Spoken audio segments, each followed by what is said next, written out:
রাজধানীর পূর্ব বাড্ডার টেকপাড়া থেকে ৬৫টি হাত বোমা ও বিপুল পরিমাণ বোমা তৈরির কাঁচামাল সহ ৩ জনকে আটক করেছে র্যাব। বুধবার রাতে র্যাবের হাতে আটককৃতরা হলেন ফাহিম, লিমন ও আকুল। র্যাব জানায় আটককৃতরা জুতা কারখানায় কাজ করত। ২২,০০০ টাকা চুক্তিতে বোমা তৈরির উদ্দেশ্যে পূর্ব বাড্ডার টেকপাড়ার একটি পরিত্যক্ত বাড়িতে যায় তারা। র্যাব ৩-এর পরিচালক ফিরোজ কবির জানান, চলমান উপজেলা পরিষদ নির্বাচনে বড় ধরনের নাশকতার উদ্দেশ্যেই বোমাগুলো তৈরি হচ্ছিল। জব্দ করা বোমার জঙ্গিদের ব্যবহার করা বোমার সাথে মিল রয়েছে বলে জানায় র্যাব। পরে র্যাবের বোম ডিসপোজাল ইউনিট বোমাগুলো নিষ্ক্রিয় করে। এটি ট্রিগার মেকানিজম।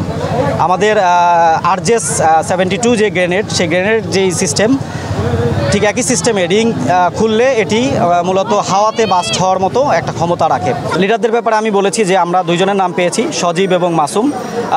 সজীব এবং মাসুম এই দুজনকে আমরা খুঁজছি। যদি আমরা তাদেরকে পাই তাহলে মাসুমের উপরে কে আছে, কারা তার কাছ থেকে এটা কিনছে, সে ব্যাপারে আমরা আসলে জানতে পারবো।